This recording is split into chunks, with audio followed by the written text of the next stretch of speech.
Ever wondered what's really happening when you crack your knuckles? That sound isn't your bones breaking. It's just gas bubbles rapidly forming and popping inside the fluid of your joints. Stretching or twisting changes the pressure and pop, bubble physics in action.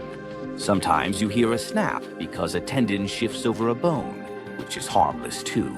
Studies show cracking doesn't cause arthritis, despite what you might have heard.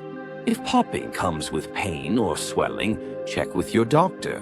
Otherwise, crack away. Your joints can handle it.